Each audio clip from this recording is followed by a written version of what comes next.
Si te diagnosticaron con miomas, es muy probable que te hayan explicado dónde se encuentran, el tamaño que tienen y hasta cómo quitártelos. Pero es muy probable que no te hayan explicado el por qué aparecieron, cuál es la raíz del problema. Y aunque sabemos que la genética puede influir, también sabemos que hay muchos otros factores implicados de los que poco se habla, como por ejemplo la inflamación, la resistencia a la insulina, el ambiente hormonal, la exposición que tenemos hoy en día a los tóxicos en esta vida moderna y por supuesto cómo tu cuerpo metaboliza los estrógenos. Soy Marta Rosales, nutrióloga integrativa con un enfoque funcional, experta en microbiota y hormonas. Ayudo a muchas mujeres a mejorar su salud hormonal e intestinal y hoy vengo a ayudarte a entender qué es lo que quiere decir tu cuerpo a través de los miomas, y cuando entendemos el terreno donde crecieron esos miomas, empezamos a ver nuestra salud hormonal desde otra perspectiva. Así que vamos a empezar. Por aquí tengo algunos apuntes para que no se me pase nada y vamos a empezar explicando qué son los miomas, que son tumores benignos, o sea, no cancerosos, que crecen en el útero, ¿ok? Es un crecimiento anormal de tejido en la capa muscular del útero, ¿vale? Esto es sumamente común en edad fértil y es hormonodependiente, quiere decir que depende de hormonas, en este caso de estrógenos y progesterona, para poder crecer. Ahora vamos a hablar un poquito de los síntomas de los miomas, signos y síntomas. Entonces, los más frecuentes podrían ser sangrados muy abundantes, coágulos menstruales, sangrados intermenstruales, mucho dolor menstrual, dolor al tener relaciones sexuales, pero también podríamos hablar de anemia. La anemia es muy frecuente en los miomas ya que hay mucha pérdida de sangre y esto puede llevar a anemia y por lo tanto que se sientan extremadamente cansados durante el día. También se puede presentar estreñimiento porque puede haber presión en el recto, pueden haber problemas ahí con la vejiga como sentir ganas de orinar a cada rato, dificultad para vaciar la vejiga. Dependiendo también la localización de los miomas, se puede presentar problemas en la fertilidad, etc. Y ahora sí, vamos a empezar hablando de por qué aparecen y vamos a hablar un poquito de la genética, que es el primer punto. Y como siempre digo, la genética puede influir, más no determinar. Sabemos que más o menos la genética influye un 30%, pero tenemos un 70% restante que depende de la epigenética. Y cuando hablo de epigenética, estoy hablando de estilo de vida, de alimentación, de estrés, de emociones, de ejercicio, de nuestra exposición a tóxicos, del sueño, etcétera, etcétera. La epigenética es como si fuera un interruptor, ¿vale?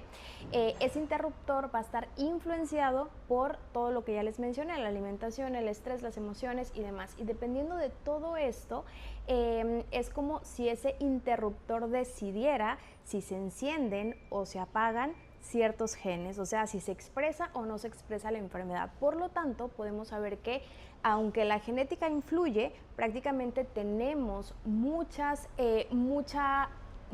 margen para mejorar nuestra salud a través del estilo de vida. Y el punto número 2 serían los estrógenos. Sabemos que los miomas están muy relacionados con el hiperestrogenismo, o sea, con un exceso de estrógenos. Así que vamos a hablar un poco de los estrógenos. Vamos a empezar explicando un poquito su función, qué hacen, cómo se sintetizan de manera súper resumida para que se pueda entender mejor y luego podamos relacionarlo y entender el por qué se elevan y por qué se relacionan no solamente con los miomas, sino también con la endometriosis, con el cáncer de mama, con fibromas, etcétera, etcétera. ¿Qué funciones cumple el estrógeno en nuestro cuerpo? Sabemos que el estrógeno predomina principalmente en la mujer y que nos da las características sexuales, ¿no?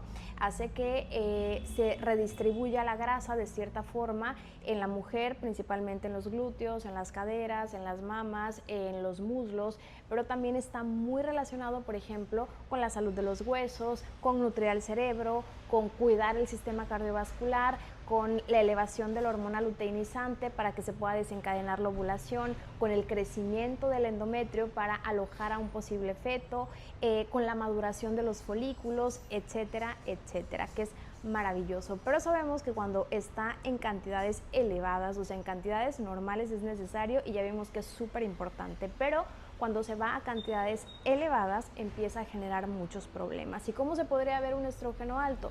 Justamente con sangrados abundantes, con coágulos menstruales, mucho dolor menstrual, sangrados intermenstruales, se puede relacionar con problemas como la endometriosis, como ya decía, con los miomas, con los fibromas, con el cáncer de mama, con prolactina alta, con histaminosis, etcétera. Entonces Por eso es tan importante que el estrógeno pueda estar en dosis y cantidades correctas. Y aquí la pregunta es, Marta, ¿pero por qué se elevan los estrógenos? Antes de eso, y para poder entenderlo, hay que entender cómo se sintetizan en el cuerpo. Y hay que entender que se sintetizan a partir del colesterol. En la célula teca se sintetizan andrógenos, ¿ok? Que son, entre comillas, hormonas masculinas, predominan más en el hombre, pero sabemos que también en la mujer son súper importantes. Y esos andrógenos se van a convertir en estrógeno a través de una enzima llamada aromatasa. Esto es muy importante porque vamos a estar hablando de la aromatasa a lo largo del video. Entonces, ¿por qué se elevan los estrógenos? Uno de los principales factores sería el exceso de grasa corporal.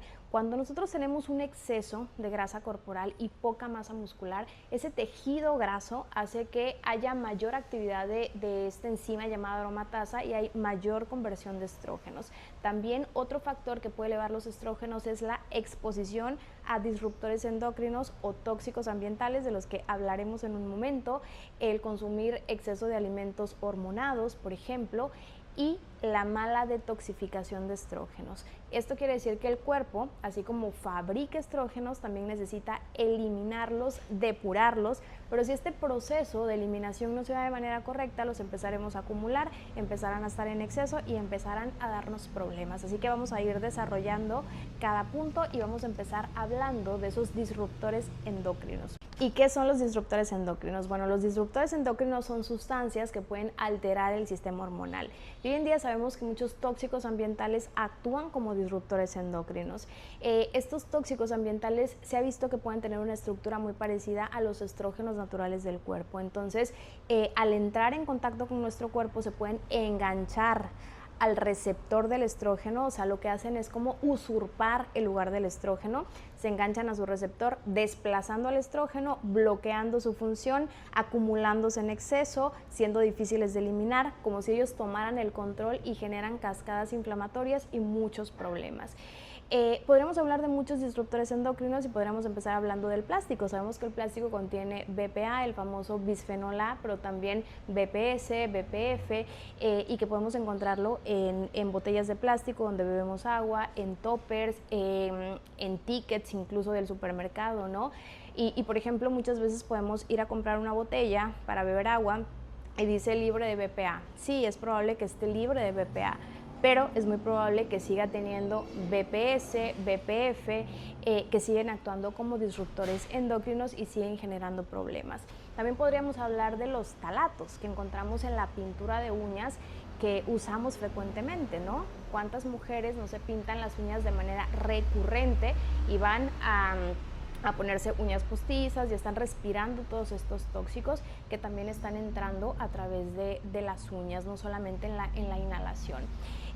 También podríamos hablar de los parabenos que encontramos en la cosmética convencional, en los shampoos, en las cremas, y que ojalá fuera solamente el shampoo que utilizo en el día, sino vamos sumando la botella de plástico, el topper de plástico, el sartén antiadherente que tiene PFA, la crema de noche, la crema de día, el protector solar que tiene oxibenzona, todo lo que me pongo, el maquillaje, la cosmética y todo eso. Imagínense cuántos tóxicos vamos sumando y qué impacto va teniendo en nuestras hormonas. También podríamos hablar justamente de los PFAs que se encuentran en los sartenes antiadherentes, en la ropa que utilizamos. Muchas veces la ropa que utilizamos con telas sintéticas que son derivadas del plástico están cargadas en tóxicos que estamos absorbiendo todo el tiempo, ¿no? Entonces esto es muy importante, ir haciendo conciencia, y no se trata de cambiarlo de un día a otro y decir mañana tengo que cambiar absolutamente todo porque eso me va a generar más estrés. Es ir haciendo conciencia e ir haciendo todo de manera progresiva. Esto nos va a llevar muchos años el ir cambiando cosas. Yo creo que nunca vamos a terminar porque realmente nunca vamos a poder eliminar al 100% a los tóxicos y no es el objetivo, pero sí cambiar algunas cosas que estén en nuestras manos. También se pueden encontrar en los pesticidas, en frutas, verduras, en los metales pesados. Los metales pesados, cuando hablamos del mercurio, del cadmio, del arsénico, del plomo, del aluminio, que encontramos en todas partes, ¿no? En el aire que respiramos, en los sartenes, en los utensilios de cocina, en la pintura de pelo, en la pintura de uñas, en la ropa, en los pescados grandes como el atún, en los anticonceptivos, en los alimentos incluso. Entonces, es ir haciendo conciencia de cómo esto puede estar afectando mi sistema hormonal y progresivamente irlos modificando, cambiando, y al final les iré dando también algunos tips para ir mejorando todo esto. Así que bueno, ya hablamos que los estrógenos pueden elevarse por un exceso de grasa corporal, que se pueden elevar por ese contacto excesivo con los disruptores endocrinos o tóxicos ambientales, y vamos a hablar de la detoxificación, la eliminación de estrógenos, que es sumamente importante en esa pregunta que nos hacemos de por qué puedo tener estrógenos elevados. Y vamos a hablar del hígado. Okay, vamos a entender cómo se eliminan esos estrógenos. Cuando los estrógenos ya cumplieron su función en el cuerpo, tienen que pasar por 3 etapas de eliminación para que no se acumulen y no generar problemas. Vamos a empezar hablando del hígado, porque las 2 primeras fases suceden en el hígado y la última sucede en el intestino. Entonces, vamos a hablar un poquito de fase 1. Fase 1 es un proceso que se lleva a cabo a través de un conjunto de enzimas, un conjunto de enzimas llamadas CYP450.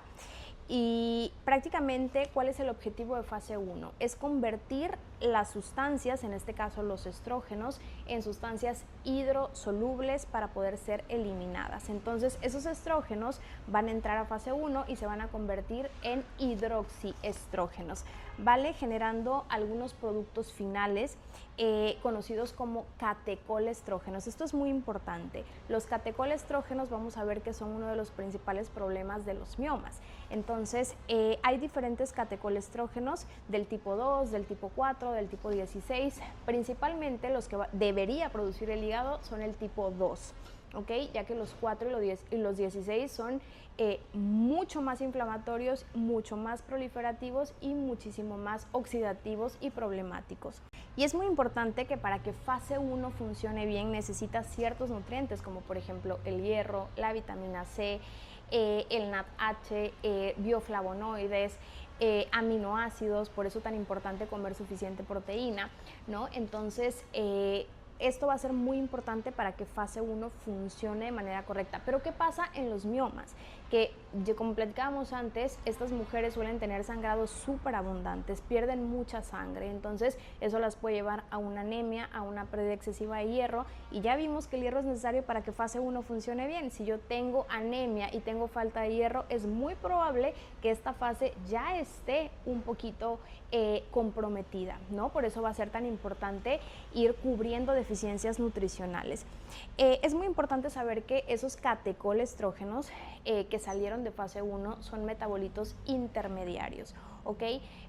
Esos metabolitos son bastante reactivos, bastante inflamatorios, oxidativos, problemáticos, y tienen que entrar a fase 2 para poder ser eliminados de manera correcta. Pero ¿qué pasa si fase 2 no funciona de manera correcta? Digamos que fase 2 está trabajando ahí un poquito lenta, que ahorita hablaremos de fase 2, entonces aquí ya tenemos un problema, porque esos catecolestrógenos pueden reabsorberse, pueden llegar a tejidos donde tenemos receptores para estrógenos y generar una reacción por 10 comparada con los estrógenos iniciales.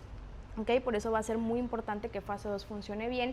Y también aquí cabe mencionar algo importante. Puede que fase 2 funcione bien y que fase 1 sea la que está un poquito acelerada, está trabajando muy rápido, y aunque fase 2 funcione bien, es muy probable que tengamos que modular esa fase 1. Por eso es tan importante conocer el caso de cada persona. Entonces, ¿qué pasa? Que, como les mencionaba, vamos a tener metabolitos intermediarios, que son estos catecolestrógenos del tipo 2, del tipo 4, del tipo 16, y como decía, es muy importante que ese hígado funcione de manera correcta para que lo que se produzcan sean más del tipo 2 y no del tipo 4 o 16, que son los más inflamatorios y muy relacionados con el cáncer de mama, con la producción de quinonas, semiquinonas, y que pueden ser mutagénicos, ¿no? Así que bueno, vamos a hablar de fase 2. En fase 2, como ya vimos, en fase 1 es como si fuera una carretera en donde juega papel importante este grupo de enzimas del CYP450 principalmente, pero en fase 2 tenemos diferentes carreteras, ¿ok? Tenemos 7 carreteras no vamos a hablar de todas, vamos a hablar de las más importantes que están más relacionadas con los estrógenos. Esas carreteras lo que van a hacer, el objetivo es añadir ciertos grupos, ciertas sustancias que nos ayuden a eliminar ciertas sustancias. Entonces vamos a empezar hablando de la primera, vamos a hablar de 3 carreteras. Vamos a empezar con la primera, que sería la sulfatación, que es muy interesante porque en esta vía lo que queremos es añadir grupo sulfato, ¿ok? Para poder eliminar las sustancias que van a entrar en esta carretera, que obviamente no solamente entran estrógenos, entran muchas otras cosas, pero aquí nos estamos enfocando más en estrógenos, ¿ok? Pero para obtener esos grupos sulfato necesitamos alimentos azufrados, como cuáles, como el ajo, como el brócoli, como la cebolla, ¿no? Entonces por eso tan importante consumir este tipo de alimentos. Y podemos ver que en esta vía no solamente van a entrar estrógenos, como les decía antes, sino que pueden entrar muchas otras hormonas, como por ejemplo la testosterona, la hormona tiroidea, la serotonina, el DHEA, la gastrina, la colecistoquinina, y no solamente hormonas, sino que también pueden entrar otras sustancias como medicamentos, toxinas. Podemos ver que también entra la mucina gástrica, o sea que también está muy relacionada esta vía con el tracto digestivo. Entonces, ¿por qué les cuento todo esto? Porque podemos ver que si esta vía está trabajando de forma lenta, está trabajando mal, puede haber mucha sintomatología. Obviamente podemos tener sintomatología relacionada a los estrógenos, pero no solo eso, sino que también podemos tener otros signos y síntomas, como por ejemplo orina con olor muy fuerte, mala tolerancia al ajo, a la cebolla y a todos los alimentos azufrados. Podemos tener problemas en la mucosa digestiva, como ardor en la boca del estómago, eructos, reflujo, acidez. ¿Por qué? Porque en esta vía también entra la mucina gástrica, entra la gastrina. Entonces esto es súper interesante, que muchas veces podemos ver que la mujer con miomas no solo tiene problemas con las hormonas, con el estrógeno, sino que también puede tener problemas digestivos, y esto va a ser muy interesante. Otros signos y síntomas que nos pueden guiar que esta vía no está trabajando de manera correcta es, por ejemplo, el dolor articular. Sabemos que las articulaciones están formadas por compuestos azufrados, alteraciones en el estado de ánimo, etcétera. Y aquí hay algo súper interesante, y es que dijimos que esta sulfatación, esta vía necesita grupo sulfato, ¿ok? Y para obtenerlo necesitamos alimentos azufrados. El problema es que ese azufre se tiene que convertir a sulfato, ¿ok? Pero muchas veces en el intestino podemos tener un sobrecrecimiento de bacterias patógenas, podemos tener un SIBO, podemos tener un sobrecrecimiento de hongos, podemos estar consumiendo un exceso de café, podemos estar consumiendo un exceso de fructosa, y no me refiero tanto a las frutas, sino fructosa libre en alimentos ultraprocesados como cereales de caja, como galletas, por ejemplo galletas María, todo esto que puedan estar impactando los niveles de ciertos nutrientes como la vitamina B2, como el molibdeno, y que eso esté interfiriendo con la conversión de azufre a sulfato, ¿vale? Entonces, digamos que esta vía se está quedando sin la materia prima para poder funcionar de manera correcta, y también por eso toleramos mal estos alimentos azufrados. Entonces, si vemos que esta vía está trabajando lenta, hay que darle un apoyo, y al final daré recomendaciones. Vamos con la siguiente vía, que es la metilación, ¿vale? Esta metilación necesita grupos metilo para poder metabolizar las sustancias que entran aquí, que son principalmente los estrógenos, ¿ok? Que es la histamina, y que son las catecolaminas, hormonas del estrés, como la adrenalina, noradrenalina y demás.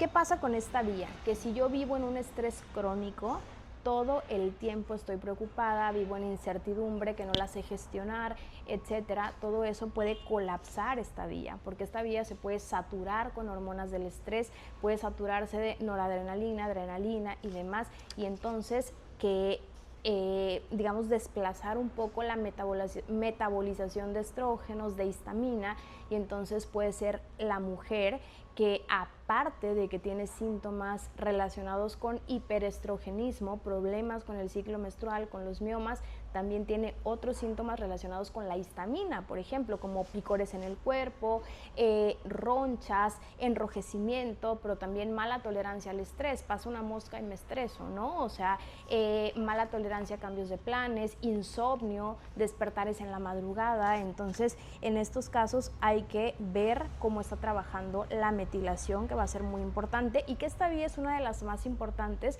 cuando hablamos de depuración de estrógenos, ¿vale? Y para que esta vía funcione bien, sabemos que necesitamos suficiente vitamina B9, B12, necesitamos zinc, necesitamos diferentes nutrientes para que funcione de manera correcta. Pero ¿qué pasa si mi alimentación es deficiente? Si tengo muchas deficiencias nutricionales, pues esta vía va a estar lenta, va a estar colapsada, y desde aquí ya puedo estar acumulando estrógenos. Y vamos a hablar de la última vía hepática en esta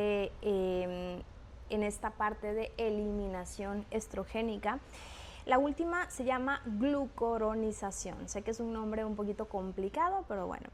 Esta vía elimina gran parte de medicamentos, bilirrubina, está muy relacionada también, aparte de los estrógenos, está muy relacionada con el tubo digestivo, ¿ok? Entonces es muy interesante. Vamos a ver que cuando esta vía está trabajando un poco lenta, puede haber acumulación de bilirrubina, ¿no? Y la piel se puede ver un poquito amarillenta, pero bueno, ese ya es otro tema. Entonces, ¿qué pasa? Que los estrógenos, en esta vía se les añade una sustancia, un grupo que se llama ácido glucurónico, ¿ok? Este ácido glucurónico tiene la función de vehiculizar, transportar a los estrógenos para llegar al colon y ser eliminados, ¿ok? Pero al llegar al colon tenemos una comunidad de bacterias maravillosa que se llama estroboloma. Ese estroboloma puede producir unas enzimas llamadas beta-glucuronidasas, ¿ok? Que lo que hacen es desconjugar ese estrógeno para que un 10% de ese estrógeno se reabsorba y regrese a torrente sanguíneo.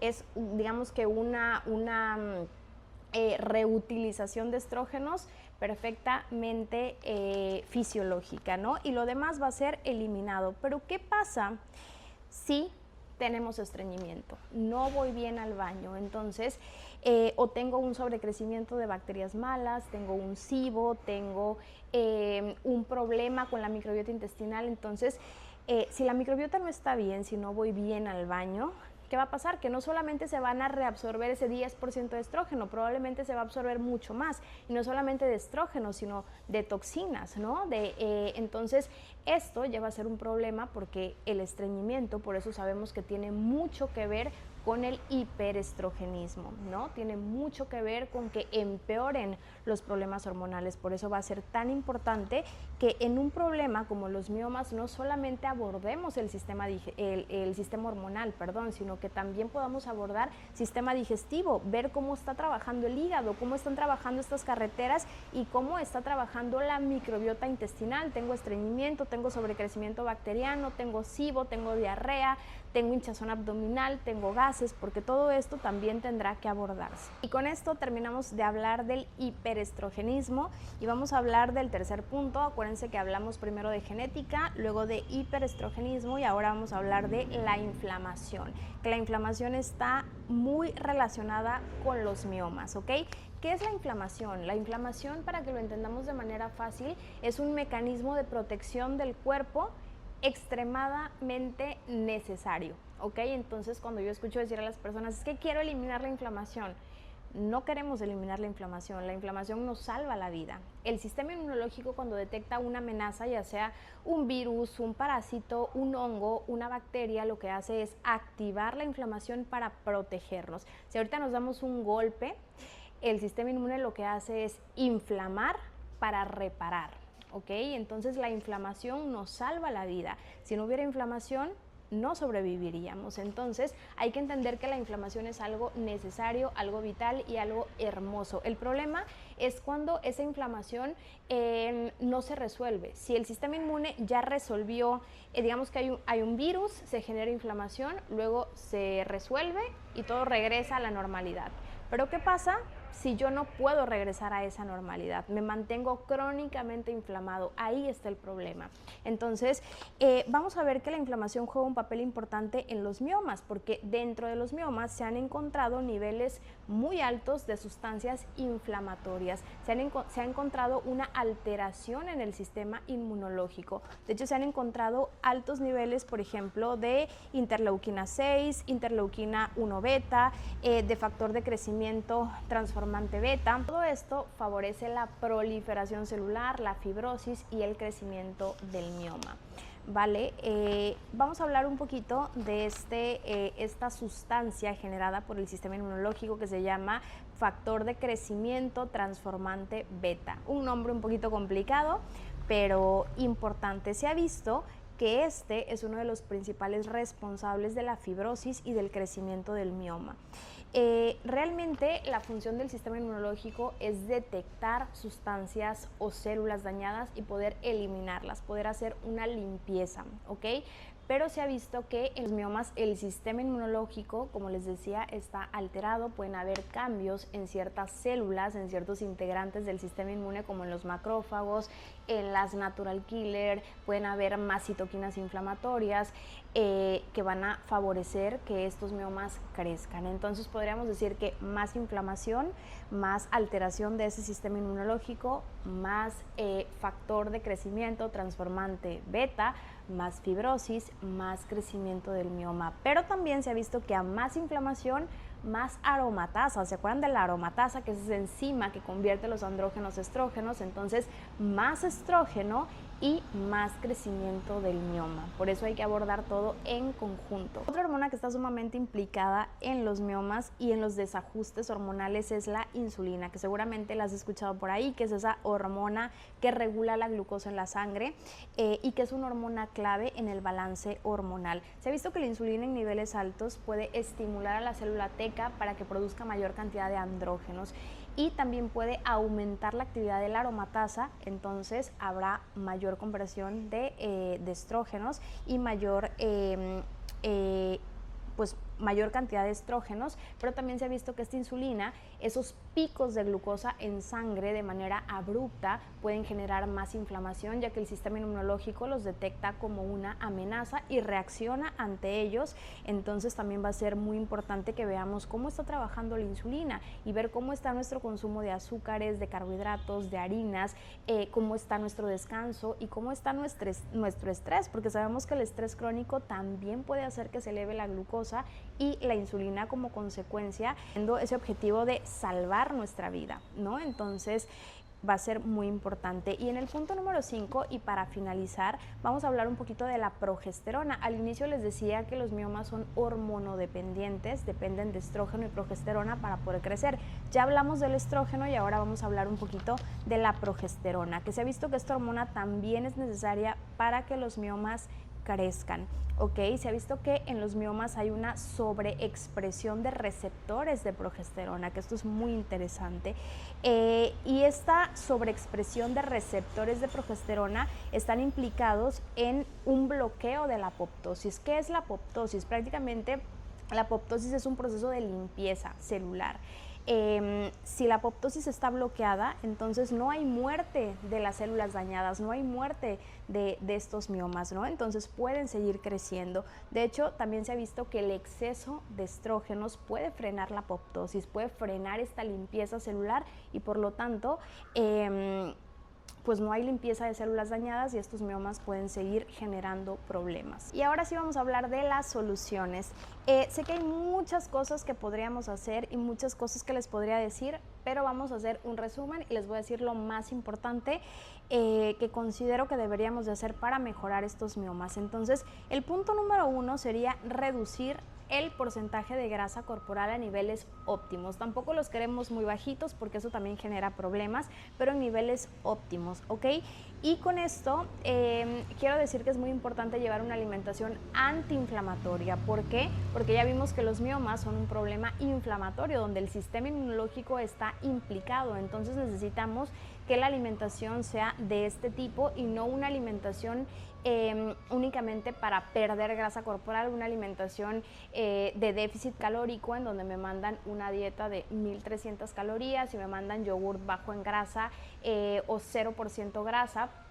Y me mandan la pechuga a la plancha y me mandan la crema de cacahuate con pan cero, porque eso no va a funcionar. Necesitamos una alimentación rica en nutrientes, rica en omega 3, en donde podamos meter una buena cantidad de pescado azul, como las sardinas, las anchoas, el salmón, donde metamos una buena cantidad de polifenoles, de antioxidantes, de colores en la alimentación, vegetales, frutas de temporada, de calidad, buena cantidad de proteína y que no solo venga de aves, sino que también podamos meter buena cantidad de pescados, como lo decía antes, buena cantidad de grasas de calidad, el aguacate, las olivas, todo esto que es antiinflamatorio va a ser maravilloso, y por supuesto carbohidratos en cantidades moderadas y elegirlos de buena calidad, no tanto irnos a granos, cereales, sino más esos tubérculos, betabel, zanahoria, estos colores van a ser sumamente importantes, y todo esto nos va a ir ayudando a que perdamos grasa corporal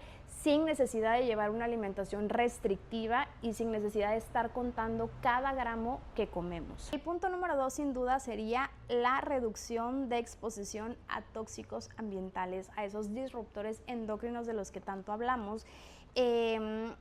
Yo creo que aquí es muy importante porque muchas personas dicen, es que no tengo el dinero para invertir o cambiar todas las cosas. No es necesario que empieces cambiando toda tu casa. Yo lo que te recomendaría es hacerte la pregunta de ¿en qué puedo dejar de invertir? Tal vez en el tinte de pelo, en hacerme las uñas cada 15 días, en el pegamento de la pestaña, en el perfume, en la cosmética llena de tóxicos. ¿En qué puedo dejar de invertir? Y en eso que puedas dejar de invertir ya estamos haciendo muchísimo. ¿Ok? No estoy diciendo con esto que jamás te pintes las uñas, yo creo que lo puedes hacer, pero de manera más espaciada. Podemos encontrar tal vez productos más naturales para pintarse el pelo, o sea, realmente podemos hacer muchas cosas, pero el primer paso yo creo que sería pensar en qué puedo dejar de invertir. Ya luego puedo empezar a pensar en cambiar el sartén donde cocino. En lugar de tener algún antiadherente, puedo tener algo de acero inoxidable, puedo tener un buen filtro de agua en la casa, porque sabemos que el agua en plástico no va a ser la mejor opción, etcétera. Punto número 3, el ejercicio de fuerza. Yo creo que el ejercicio de fuerza es vital porque necesitamos la construcción de masa muscular. Sabemos que el músculo lo que va a hacer es acelerar el metabolismo, nos va a ayudar con la pérdida de grasa corporal, y algo muy importante es que cuando nosotros hacemos ejercicio de fuerza aumentamos algo que se llaman GLUT4, que son como unos carritos transportadores que llevan la glucosa al músculo sin necesidad de insulina. Entonces va a ser muy interesante poder hacer ejercicio de fuerza. ¿Ok? El punto número 4 sería cubrir déficits nutricionales. Ya vimos que el hígado necesita de muchos nutrientes, necesita hierro, vitamina C, vitamina B6, vitamina B12, B9, necesita zinc, necesita magnesio, o sea, realmente necesita muchos nutrientes para poder cumplir con fase 1 y fase 2. Entonces yo creo que ver en una analítica cómo está mi vitamina D, mi vitamina A, mi zinc, probablemente sea importante, mi hierro, mi hemoglobina, para poder cubrir deficiencias y apoyar a este hígado. Si pudiéramos apoyar a fase 1, yo creo que lo podríamos hacer a través de la linaza, de la cúrcuma, de la uva, o sea, todo esto puede ayudar a la fase 1, a modular fase 1, pero también tendríamos que darle un apoyo a fase 2 dependiendo en tu caso personal qué vía es la que está más afectada, la metilación, la sulfatación, la glucoronización, y dependiendo de eso mandar uno u otro suplemento, ya sea molibdeno, ya sea SAMe, ya sea diferentes cosas que podemos usar aquí, betaína, etcétera, etcétera. El punto número 5 sería aumentar algo que se llama Sex Hormone Beta Globulin. ¿Qué es esto? Prácticamente es un carrito que transporta hormonas sexuales como los estrógenos. Entonces, cuando esta sustancia está muy bajita, que es producida por el hígado, entonces quiere decir que hay mucha hormona libre, ¿ok? Y entre más hormona libre, probablemente podamos tener más sintomatología y pueda estar generando más problema. Entonces, hay que aumentar a niveles óptimos esta globulina fijadora de hormonas sexuales, ¿vale? A través de, por ejemplo, volvemos a la linaza, a la cúrcuma, todo esto nos puede ayudar a aumentarla. ¿Y por qué puede estar bajita? Muchas veces puede haber detrás un hipotiroidismo, puede haber una resistencia a la insulina, entonces va a ser importante trabajar en la raíz. Punto número 6, modular la inflamación. Modular el sistema inmunológico va a ser clave, ¿no? ¿Y cómo vamos a hacer esto? A través del estilo de vida. Como ya vimos, el sistema inmune reacciona ante un virus, ante un parásito, ante un hongo para defenderte. Pero el problema es que en esta vida moderna ya no solamente es el virus o el parásito o el hongo, sino que también es los hábitos de esta vida moderna, como el mal sueño, la mala alimentación, la falta de ejercicio. Entonces, ¿qué van a ayudar a modular a este sistema inmunológico? La exposición solar, el dormir de calidad, el tener una buena alimentación, la gestión del estrés, todo esto va a ser maravilloso para el sistema inmunológico. El siguiente punto es abordar el intestino. Ya vimos que el intestino, si hay estreñimiento, si hay sobrecrecimiento bacteriano, esto puede estar interfiriendo en cuánto estrógeno estoy absorbiendo. Entonces va a ser vital que podamos abordar el intestino, abordar la mucosa digestiva. Esto ya da para otro video. Si quieres que te hable de todo esto, déjame saber en los comentarios. Y el último punto sería, no menos importante, la gestión del estrés. Como ya dijimos, un estrés en altas cantidades, un estrés mantenido en el tiempo, preocupaciones constantes, incertidumbre mal gestionada, todo esto va a colapsar la depuración hepática y va a colapsar esta depuración de estrógenos. Entonces va a ser muy importante la gestión del estrés, aparte que sabemos que hay una conexión directa entre el cerebro y el intestino. Todo lo que pasa aquí pasa en el intestino y lo que pasa en el intestino pasa en el cerebro. Entonces, si yo vivo todo el tiempo estresada, ¿qué información le está llegando a mi intestino de peligro, de hiperreacción, ¿no? Entonces, este intestino va a estar en alerta, seguramente va a haber una alteración de esas bacterias intestinales, puede haber más estreñimiento y entonces todo eso me puede llevar a más problemas hormonales. ¿Ok? Y yo creo que para terminar, yo diría que también la reducción de lácteos va a ser muy importante, porque sabemos que los lácteos pueden elevar algo que se llama IGF-1, que sabemos que puede potencializar el crecimiento de los miomas. Entonces, espero que con esto te pueda dar una idea de cómo empezar a mejorar y, por supuesto, si quieres saber de qué forma puedo ayudarte de una forma más personalizada, más guiada a través de fases, con muchísimo gusto te voy a dejar el contacto en la descripción. Déjame en los comentarios si quieres que te hable de algún otro tema, que estaré encantada de seguir haciendo videos aquí en YouTube. Así que espero les ayude mucho, ayúdenme a compartir el video, dale like si te gustó y nos vemos en un próximo video. Bye.